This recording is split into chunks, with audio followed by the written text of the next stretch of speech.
오늘 이 시간에 주시는 살아계신 하나님의 말씀은 신약성경 마태복음 5장 3절에서 10절의 말씀입니다. 하나님 말씀 받을 때 다 함께 자리에 계셔서 한 목소리로 합독합니다. 심령이 가난한 자는 복이 있나니 천국이 그들의 것이며, 애통하는 자는 복이 있나니 그들이 위로를 받을 것이며, 온유한 자는 복이 있나니 그들이 땅을 기업으로 받을 것이며, 의에 줄이고 목마른 자는 복이 있나니 그들이 배부를 것이며, 긍휼히 여기는 자는 복이 있나니 그들이 긍휼히 여김을 받을 것이며, 마음이 청결한 자는 복이 있나니 그들이 하나님을 볼 것이며, 화평하게 하는 자는 복이 있나니 그들이 하나님의 아들이라 일컬음을 받을 것이며, 의를 위하여 박해를 받은 자는 복이 있나니 천국이 그들의 것입니다. 아멘. 주님은 온유한 자가 복이 있다 라고 오늘 본문에서 말씀하고 있습니다. 온유하다는 것, 그것은 현대사회에서는 어떻게 보면 그렇게 적극적인 또 자랑할 만한 그런 단어로 생각되지 않습니다. 온유하다라는 이 말의 의미는 따뜻할 온, 부드러운 유자를 써서 따뜻하고 부드러운 마음을 온유다 이렇게 말합니다. 현대인은 강한 것을 좋아합니다. 약삭빠르고 민첩하고, 그리고 손해보지 않고 자신의 권리를 주장하는 것을 좋아하죠. 온유한 자는 때로는 바보처럼 보일 수 있습니다. 온유한 자는 자기 생각과 자기 주장이 없어 보이기도 합니다. 가령 여러분이 식당에 가서 어떤 음식을 먹을 때 아주 주도적으로 전 이 메뉴를 먹겠습니다 라고 먼저 결정하는 사람도 있지만, 다른 사람과 여러 가지 상황을 고려해서 자신이 좋아하는 음식을 포기하고 온유하게 다른 사람에게 양보하는 사람들이 있습니다. 그런 사람들을 볼 때 여러분은 어떻게 생각하세요? 기호가 없다고 생각하십니까?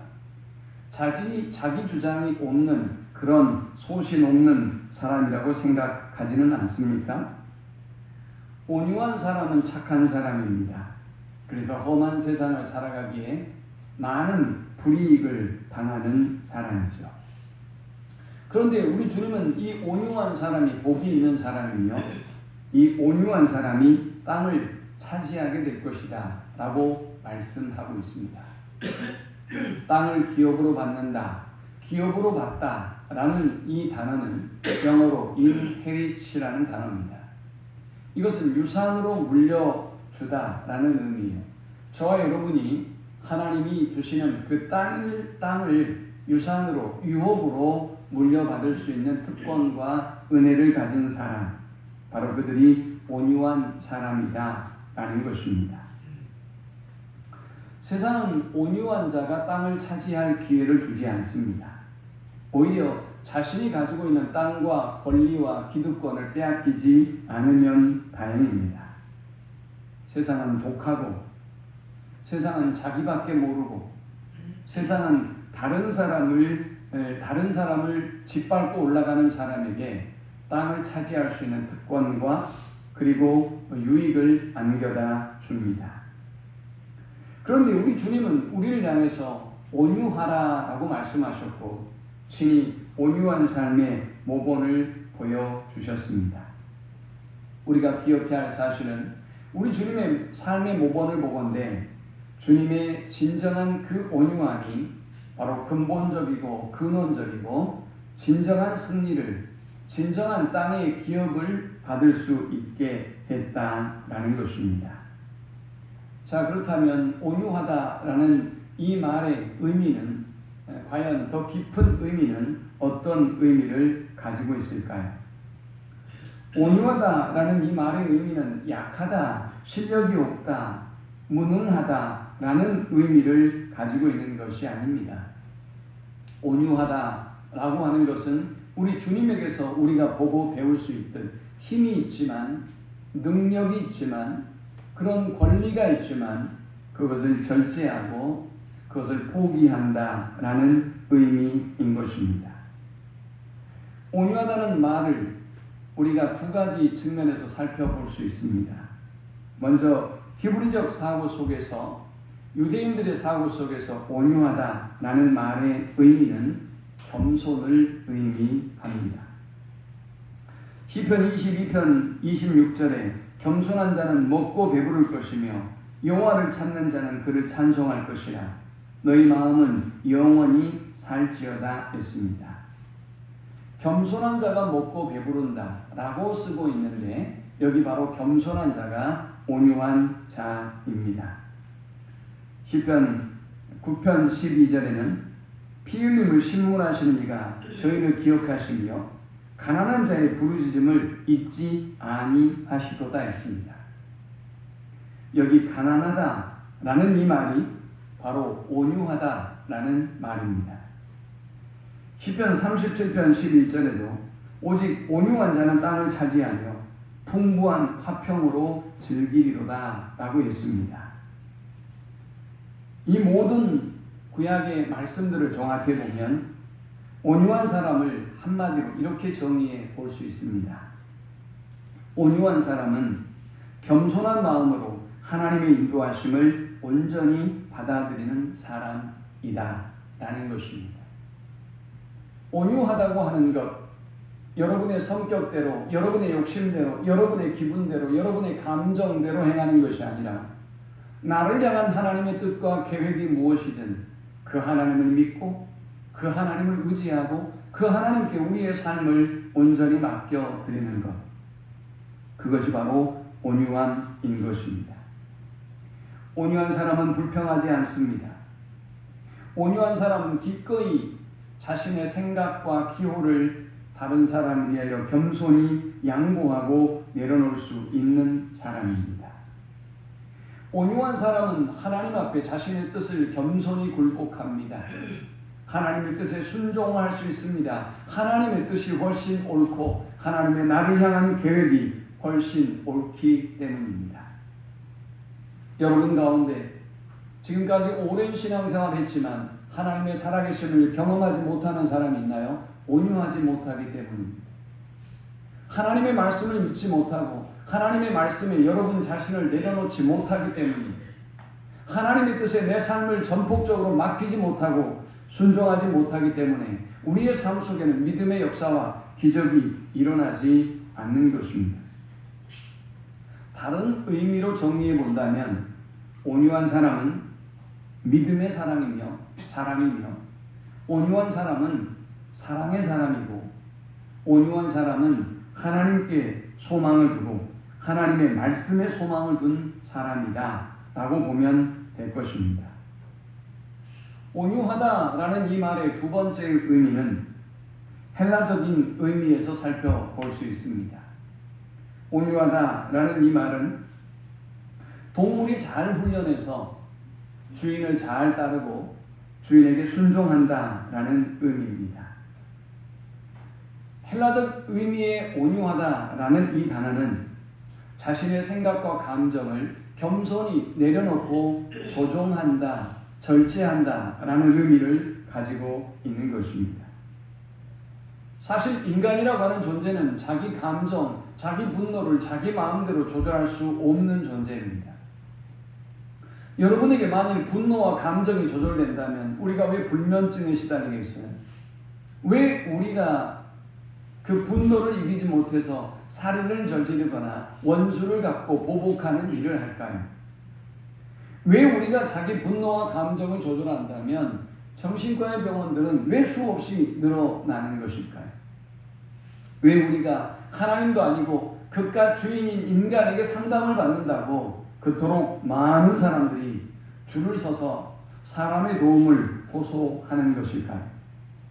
사람은 자신의 감정과 자신의 분노와 기분을 절제할 수 있는 능력이 없습니다. 그러므로 우리가 자신의 감정과 분노와 이 미움을 다스리기 위해서는 우리의 모든 감정을 하나님께 내어놓아야 합니다. 그리고 하나님의 통치를 받아야 합니다. 그때 우리는 그 사람이, 그 사실이 다르게 보이기 시작합니다. 그리고 주님의 마음으로 우리는 그 온유한 마음으로 사람과 문제를 바라볼 수 있는 것입니다.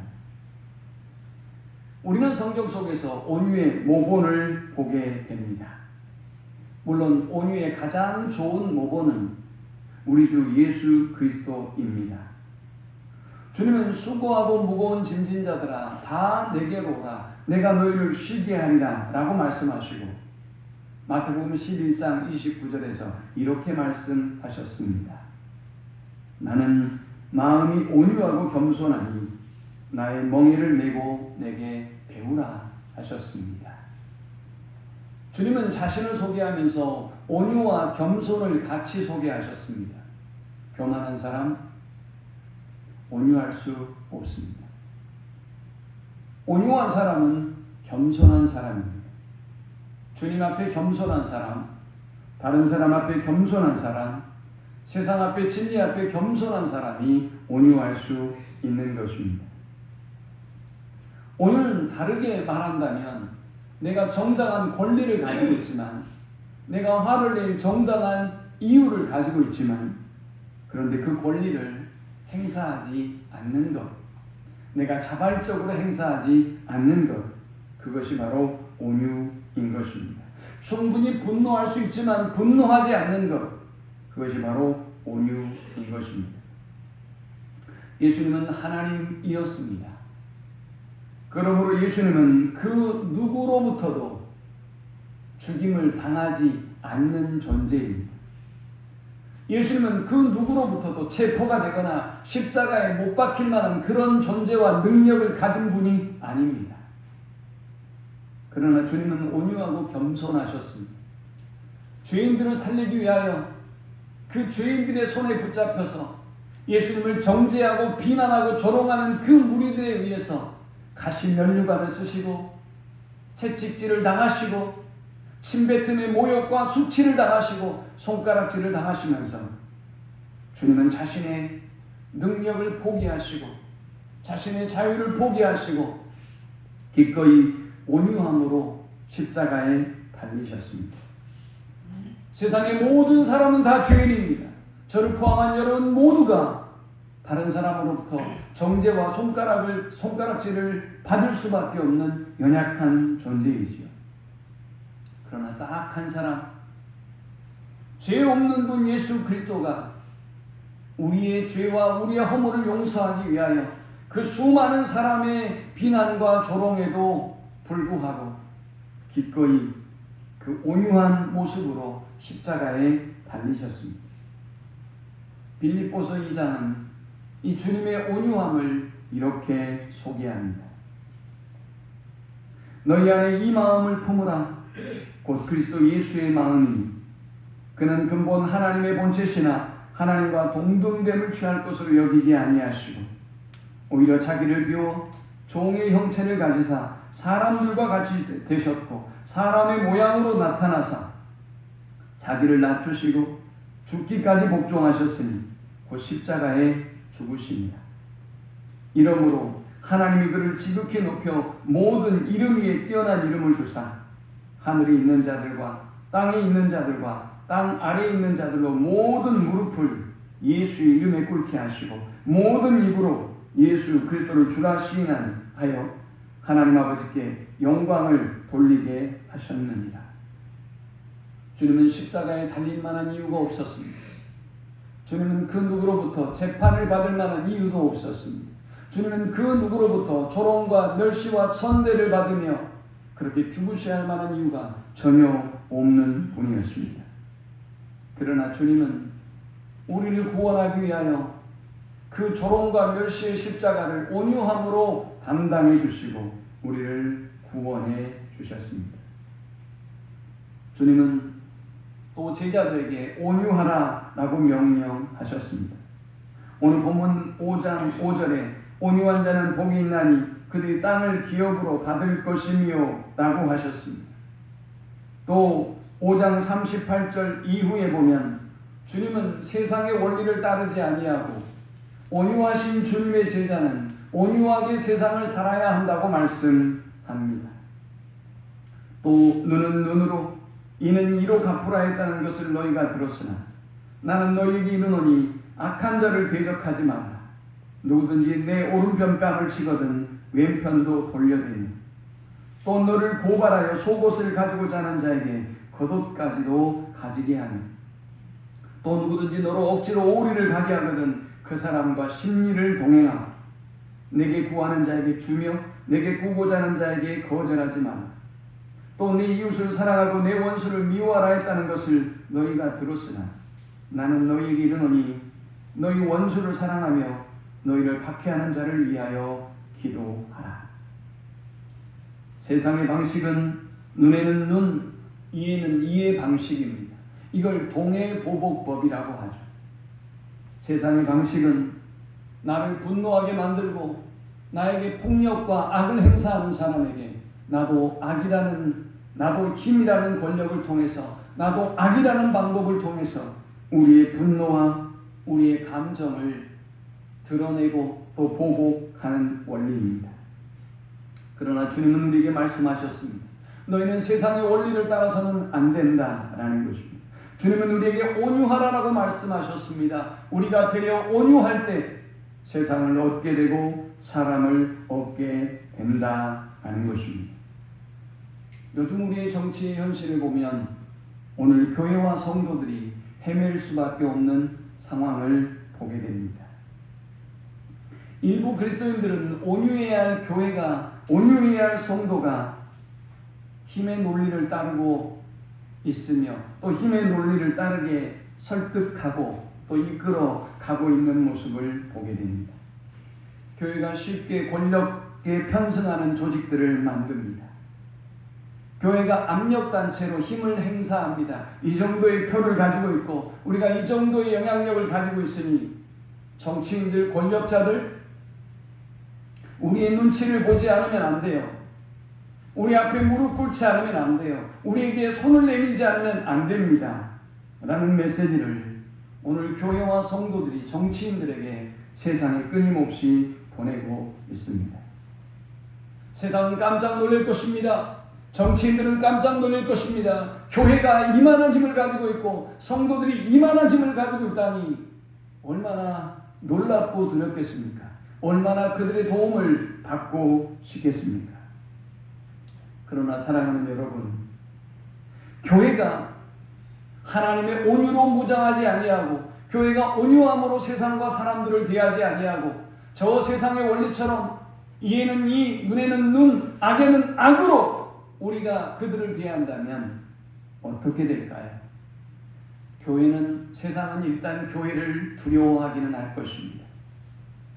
그러나 교회를 인정하지 않을 것입니다. 온유하셨던 주님을 따라 주님의 그 온유하심을 가진 공동체가 교회여야 함에도 불구하고 세상의 여느 단체와 다르지 않는 모습을 보며 세상 사람들은 실망할 것입니다. 여러분을 두려워할 수는 있지만 그러나 여러분을 존경하고 사랑하지는 않을 것입니다.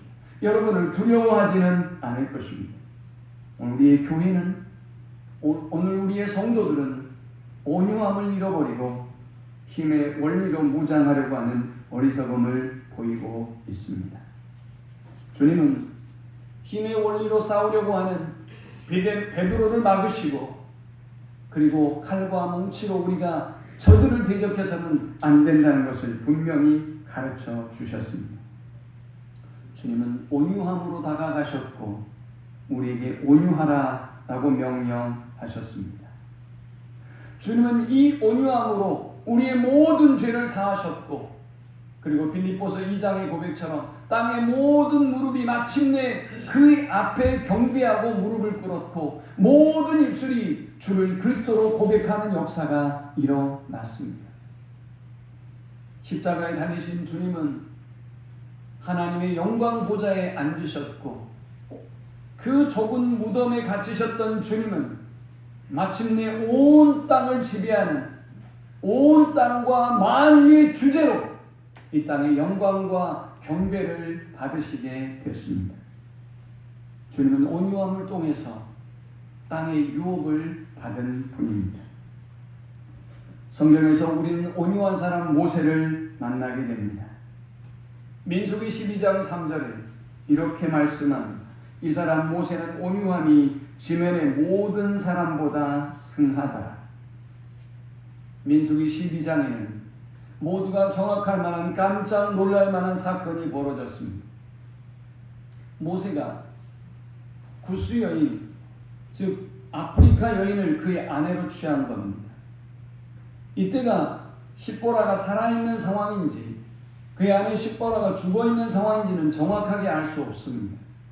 그러나 구스 여인을, 이방의 여인을 하나님과 대면하는 영적인 지도자 모세가 취했다는 것 자체가 큰 논란의 거리가 됐습니다. 이제 모세는 미리암과 아론으로부터 비방을, 공격을 받기 시작합니다. 그러면 어떻게 해야 될까요? 모세가 지도자로 뭔가 변명을 해야 되지 않겠습니까? 뭔가 어떤 말을 해야 되지 않을까요? 참으로 놀랍게도 모세는 그들의 공격과 그들의 정죄에 아무런 말도 하지 않습니다. 모세는 그저 온유하게 그 모든 비방과 공격과 대적을 몸으로 받아내고 있습니다. 이 모습을 주님이 보셨습니다. 이 모습을 주님이 보시고 이 사람 모세는 지면의 모든 사람보다 온유함이 승한 사람이다 라고 평가하셨던 것입니다.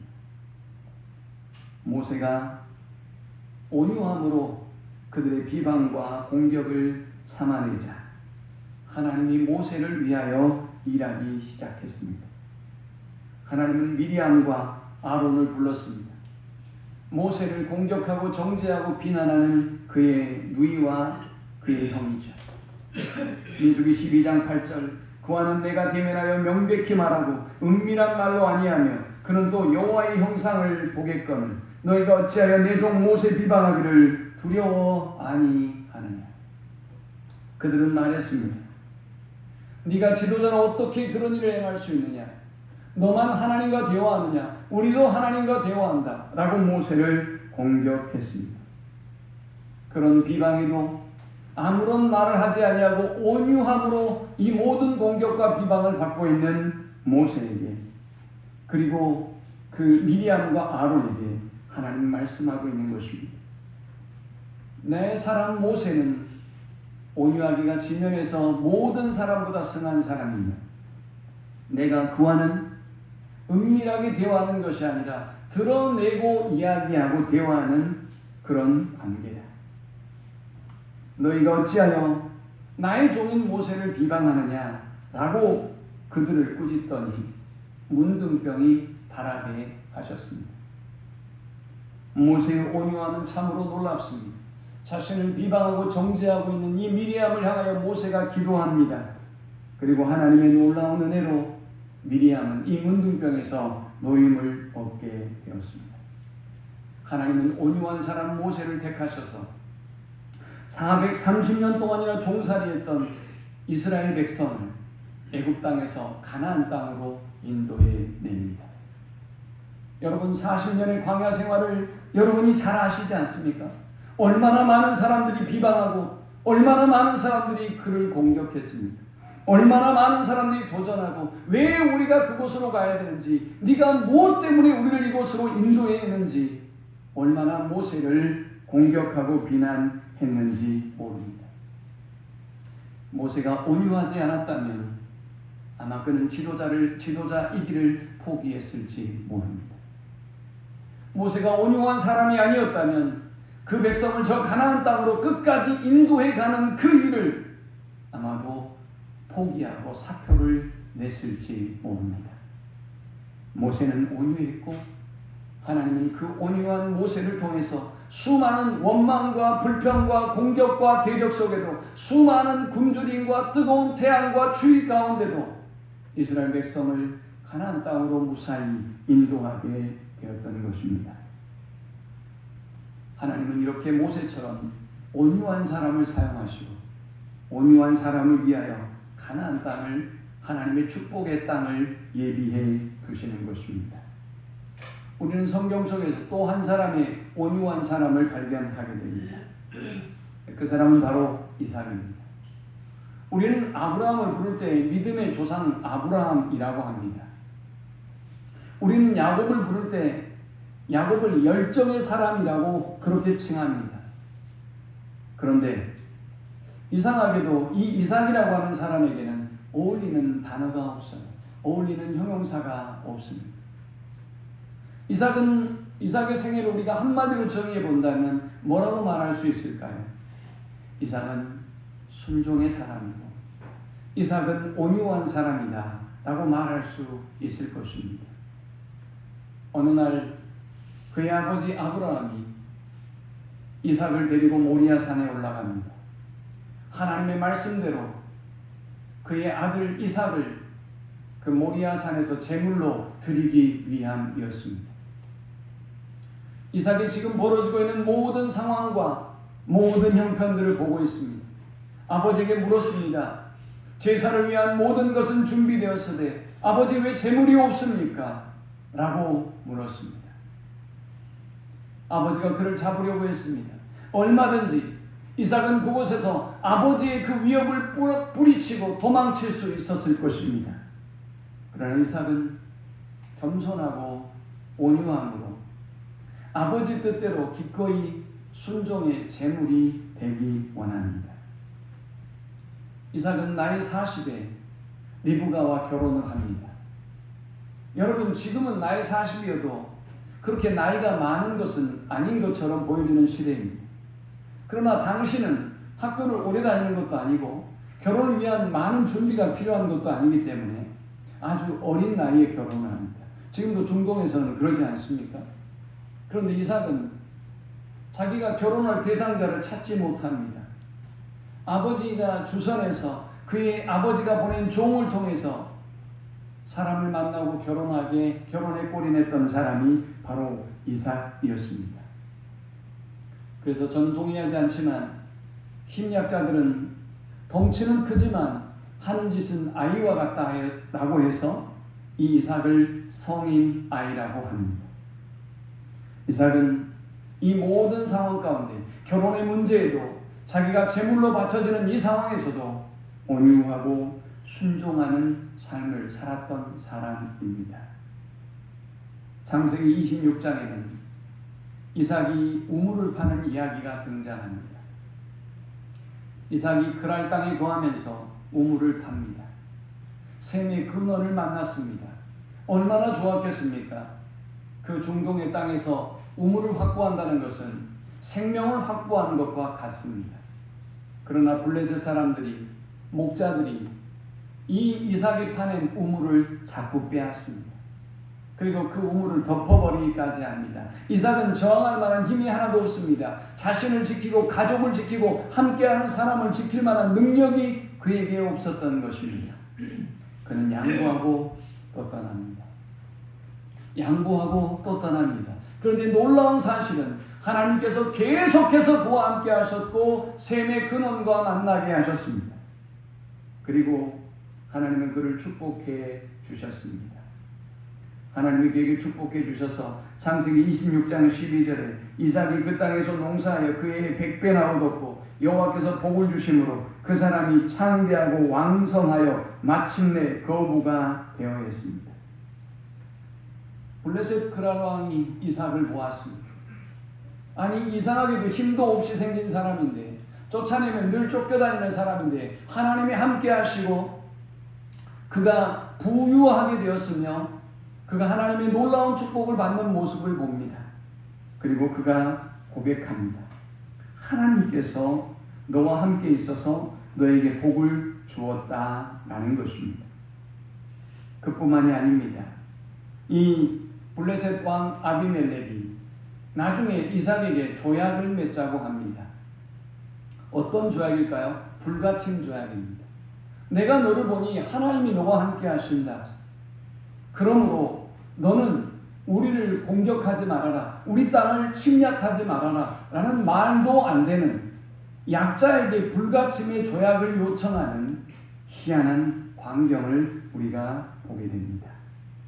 하나님이 온유한 이삭과 함께 하셨기 때문에 이렇게 놀라운 축복과 은혜를 이삭이 누릴 수 있었던 것입니다.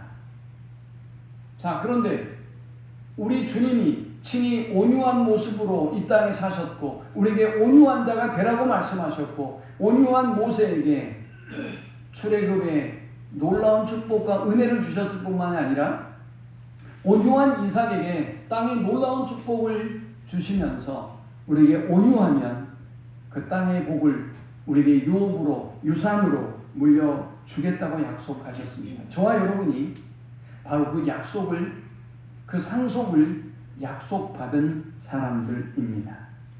자, 그렇다면 우리가 이 상속을 받으려면 온유한 자가 되어야 합니다. 어떻게 우리가 온유한 사람이 될 수 있을까요? 먼저 예수 그리스도를 바라보아야 합니다.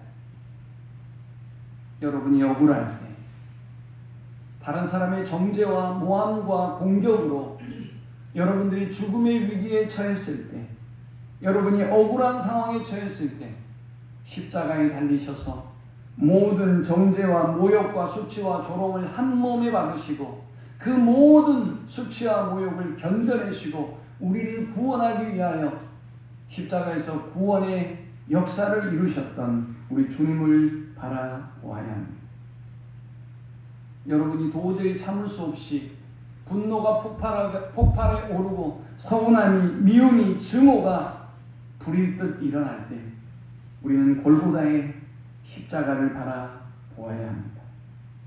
주님은 원수였던 우리를 바라보시고 주님은 우리 원수였던 우리를 위하여 십자가에 죽으시고 주님은 원수였던 우리가 모든 죄로부터 자유함을 얻게 하시고 주님과 하나님과 화해할 수 있는 길을 열어주셨습니다.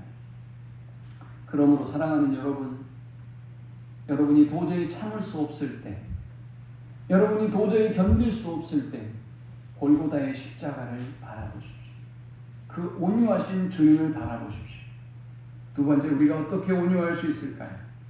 불쌍히 여기는 마음을 가질 때 우리는 온유할 수 있습니다. 불쌍히 여기는 마음이 우리를 온유하게 만드는 것입니다. 부모된 여러분은 아마 다 경험해 보았을 것입니다. 여러분들이 자식들을 향하여 더 오래 참을까요? 아니면 자식들이 부모를 향하여 더 오래 참을까요? 자식들은 그렇게 생각합니다. 내가 부모님들 밑에서 이렇게 고생하고 서운한 감정이 들지만 부모님들이 내게 해준 것도 별로 없는 것 같지만 내가 인내하고 내가 참아냅니다 라는 생각을 가지고 있을지 모릅니다. 그러나 그들은 어른이 되어서 알게 될 것입니다.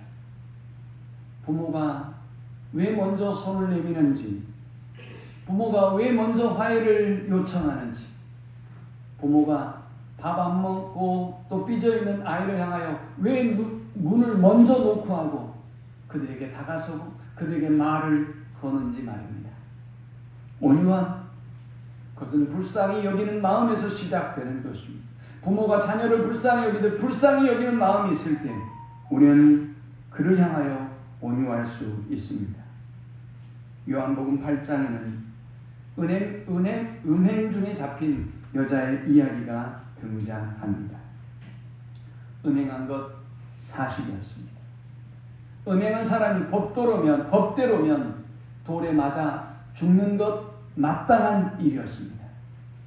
그러나 주님은 이렇게 말씀하셨습니다. 주님은 그 가늠한 여자를 향하여 선생님은 어떻게 하겠습니까? 모세는 율법에 이러한 여자를 돌로 치라고 명했습니다 라고 할 때 주님은 말씀하셨습니다. 너희 중에 죄 없는 자가 돌로 치라. 그들은 사실은 있었지만 그 여인을 긍휼히 여기는 마음, 사랑하는 마음이 없었던 것입니다. 주님은 그녀가 가지고 있는 사실 팩트를 모르는 것이 아닙니다. 물론 그것이 사실이고 물론 그것이 나쁜 죄이지만 그러나 주님은 그녀를 향한 사랑으로, 그녀를 긍휼히 여기는 마음으로, 그녀를 향하여 온유한 마음으로 다가가셨고 그녀를 용서하셨던 것입니다. 사랑하는 여러분, 저와 여러분을 향한 주님의 마음이 바로 이런 마음입니다. 저와 여러분은 우리의 죄로 인하여 죽을 수밖에 없는 사실 맞습니다. 저와 여러분은 용서받을 수 없는 죄인 맞습니다. 그런데 우리 주님은 그럼에도 불구하고 주님의 온유하심으로 우리의 모든 죄를 사하시고 우리를 하나님 앞에 담대하게 나아갈 수 있도록 해 주셨습니다. 사람들은 팩트라고 합니다. 그러나 주님은 사랑, 러브를 말합니다. 사람들은 현재를 말합니다. 지금 이 여자가 현장에서 잡혔습니다. 그러나 주님은 미래를 말씀합니다. 그 여자도 새로워질 수 있다는 것입니다. 그 여자도 거룩하고 하나님의 붙드는 삶을 살아갈 수 있다는 것입니다. 주님은 온유함으로, 불쌍히 여기는 마음으로 그녀를 용서해 주셨다는 것입니다. 자, 우리가 어떻게 온유할 수 있을까요? 세 번째, 온유에는 확신이 있어야 합니다. 주님 우리에게 약속하셨습니다. 온유한 자는 복이 있나니 그들이 땅을 기업으로 받을 것이며 했습니다. 온유한 것은 손해가 아니라는 것을 확신해야 합니다. 하나님은 우리가 온유하게 그들을 용서하고 그들을 보듬어주고 그들을 품는 것을 기억하시고 더 큰 은혜와 복을 주신다고 분명히 오늘 5절에 말씀하고 있지 않습니까? 그러므로 사랑하는 여러분, 온유한 걸 손해라고 생각하지 마십시오. 온유한 삶을 살아가는 것이 무능해서 온유한다고 생각하지 마십시오. 하나님은 우리가 온유함을 다 보고 계시고 우리에게 더 큰 은혜와 복을 약속하고 있습니다. 그 약속을 믿는 사람이 온유할 수 있는 것입니다. 마지막 네 번째, 어떤 사람이 온유할 수 있을까요? 성령의 충만함으로 온유의 열매를 맺는 사람이 온유한 삶을 살 수 있습니다. 온유함이란 나의 힘으로 감당할 수 없는 것입니다. 여러분의 성정으로 온유할 수가 없어요. 그럼 어떻게 해야 될까요? 성령의 충만함을 입어야 합니다. 성령이 여러분의 감정과 기분과 모든 것들을 주관하도록 만들어야 합니다. 성령이 여러분의 삶을 온유하게 변화시키고 온유한 사람으로 여러분을 열매 맺게 하시는 것을 경험해야 하는 것입니다. 그래서 갈라디아서 5장 22절 23절에는 오직 성령 열매는 사랑과 희락과 화평과 오래 참음과 자비와 양선과 충성과 온유와 절제니 이 같은 것을 금지할 법이 없느니라 했습니다. 우리가 성령의 충만함을 받을 때 우리는 마침내 온유한 사람이 되는 것입니다. 여러분 젊은 시절에 여러분이 똑똑하다는 말을 들으면 좋은 말입니다. 그런데 여러분이 여전히 50이 되고 60이 되고 70이 되고 그리고 80이 됐는데도 저 사람은 똑똑한 사람이야, 저 사람은 똑똑하기만 해 라는 말을 듣는다면 그것은 여러분의 삶을 다시 돌아봐야 될 필요가 있다는 것을 의미합니다. 젊은 시절에는 여러분이 정의롭다고 여깁니다. 그래서 모든 것을 정의하기를 좋아하고 판단하기를 좋아합니다. 옳고 그름에 관한 이야기를 잘하죠. 그러나 시간이 지나면 가늠하는 여인을 돌로 쳐 죽이는 것이 옳음이고 팩트이지만 그러나 주님처럼 우리는 그 사람을 품을 수 있게 되고 그 사람을 용서할 수 있게 되고 그 사람에게 기회를 줄 수 있는 사람이 됩니다. 나이 들어서 똑똑하다, 저 사람은 정말 잘난 사람이다 라는 말을 듣는다면 여러분 주변에는 사람이 없을 것입니다. 나이가 들면 관용적인 사람이 되어야 합니다. 저분은 참 좋은 어른이야, 저분은 참 인격이 좋으신 분이야, 저분은 참 덕 있는 사람이야 라는 칭함을 받는 것이 칭찬이죠. 그러므로 사랑하는 여러분, 관용의 사람이 되십시오. 주님처럼 온유한 사람이 되십시오. 그래야 노년에도 행복한 삶을 살아갈 수가 있는 것입니다. 주님은 온유한 자가 땅을 기업으로 받게 될 것이라고 말씀했습니다. 주님은 온유한 자와 함께 하십니다. 주님은 온유한 자의 권리를 보호하시고 땅을 기업으로 주십니다. 주님처럼 온유한 삶을 통해서 하나님이 약속하신 그 놀라운 땅의 유업을, 기업을 받아들이는 모든 성도들이 되시기를 축원합니다. 우리 함께 기도하십시다.